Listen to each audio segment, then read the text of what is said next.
Back in my day, Sonny, a deluxe would cost 2 nickels and we could go down to the theater and see a picture show too.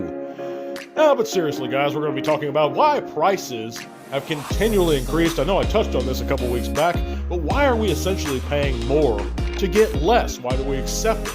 We're going to be covering the latest news, and I'll be announcing my giveaway winner and so much more coming up right now on Transformers Talk Raw.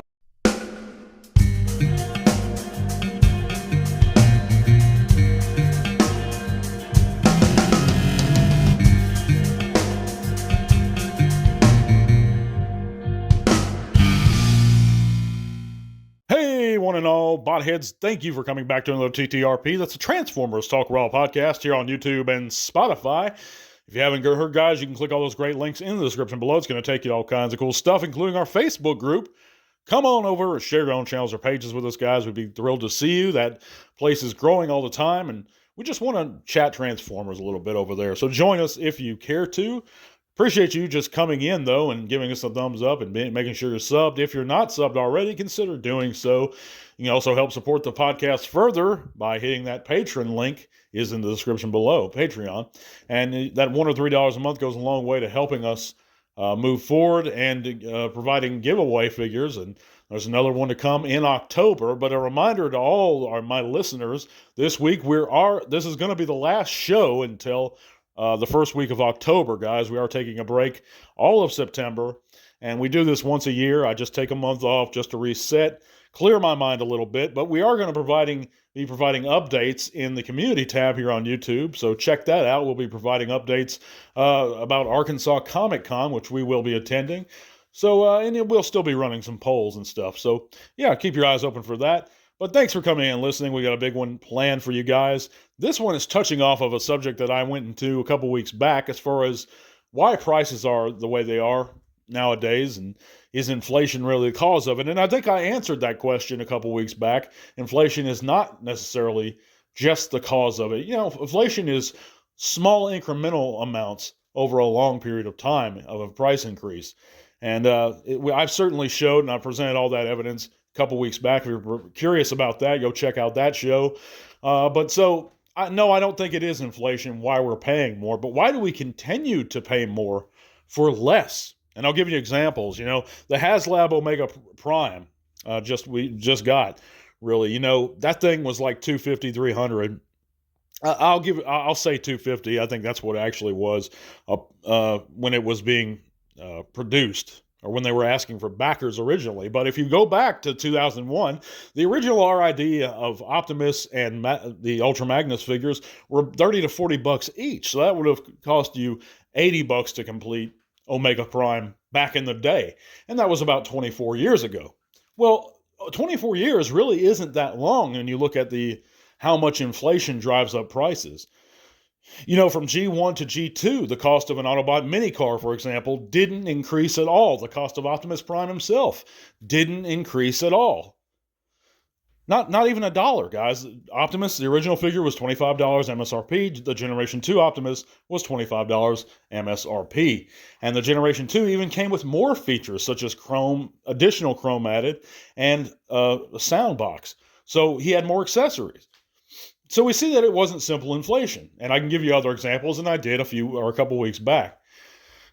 So simple inflation, you know, I don't attribute that. It's just a matter of Hasbro being greedy. Now, a small price increase over these past 24 years, and between the time span of that original RID release and the HasLab Omega Prime, that's justified. What's not justified is, you know, like a $200 increase, and that's exactly what we saw. Other examples of paying more for less would be figures like the Studio Series A6 Steeljaw, or any really core class figure we have nowadays. You know, we're paying $10 for that, but it's actually less plastic than the old basics classes, like in the Beast Wars. You could get the original Rat Trap or Razor Claw, the crab guy, for $5 back in the day. And that's more plastic than a core class was, twice as much almost. But core classes are double their price. Again, I don't feel that's simple inflation. We can look at the Combiner Wars Devastator versus the 86 Devastator. Combiner Wars Devastator is like, $150, I think, when it first came out? You know, that's a little cheaper than what that's actually a lot cheaper than what it would cost to complete the 86 Devastator, as you guys know, have recently completed him, or just about to complete him. So we have lots of examples of us paying more to get less. The interesting thing is with the HasLab Omega Prime, for example, it's supposed to be a premium feature for that vac metal. As I've explained and continue to explain, vac metal is not a premium feature, or at least it shouldn't be. Mattel has put out vac metalized figures at retail just a year or two ago in the Motu line. It's not hard for Hasbro to do, guys. They just want to give us the bare minimum. And we can see it on figures like the 86 Megatron that so many of you guys love, and it does look good. Cheap mushroom pegs, hollow upper arms, hollow thighs, just like the old Siege and Earthrise. So much is hollowed out now because it's a matter of pinching pennies for Hasbro and saving money, lining their pockets. I mean, that's what it is. And I don't blame them for that because we keep authorizing them to do it. As long as we keep not complaining and buying this stuff, they're going to keep doing it. You guys are acting like figures just keep betting and getting better and better. I think they are in some ways. They're looking better and better, at least from certain angles. But in terms of accessories we're getting, in terms of packaging, again, I go back to that argument I had, that point I had a couple weeks back. They're not bothering to hire writers to provide tech specs anymore or good bios written on the back of packaging like they did during the Beast Wars, like they did during G1. I believe they even did it in RID. Why? Because it saves them money not to hire a writer. But I digress, guys. Let me know in the comments what you guys think. But again, a reminder, there's going to be no show for the entire month of September. I will be back that first week of October. But let's go ahead and move on to last week's poll results and the news. Check out the poll results. And a little more than a week ago, I asked the question to our listeners, is the mainline overpriced these days? And out of over 100 votes, 112 to be exact, 81% said yes. So a vast majority of the Transformers fandom and community do agree that, and it's rare to see us agree, so many of us agree on this issue, that it is overpriced. And I certainly concur with that. The fans have spoken, and you guys have decided. Let's go ahead and move on to this week's news.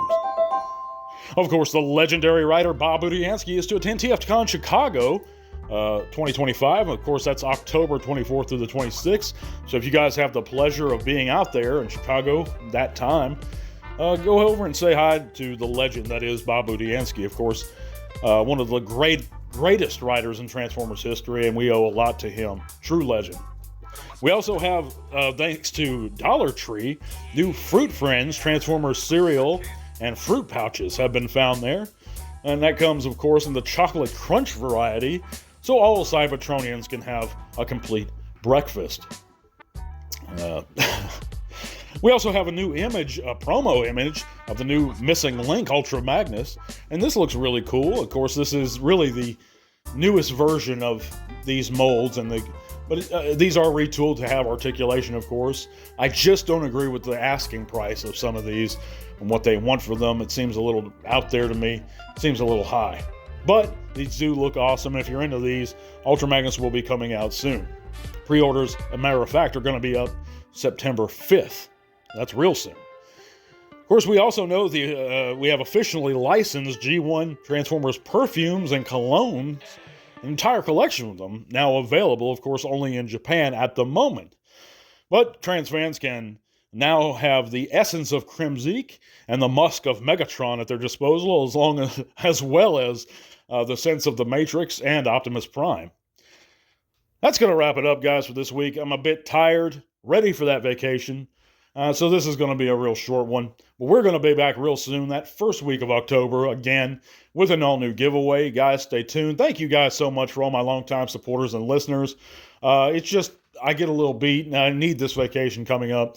And hopefully it's going to rejuvenate me and want me to come out bigger and better than ever. I know this is a little bit shorter than usual, but it is what it is, guys.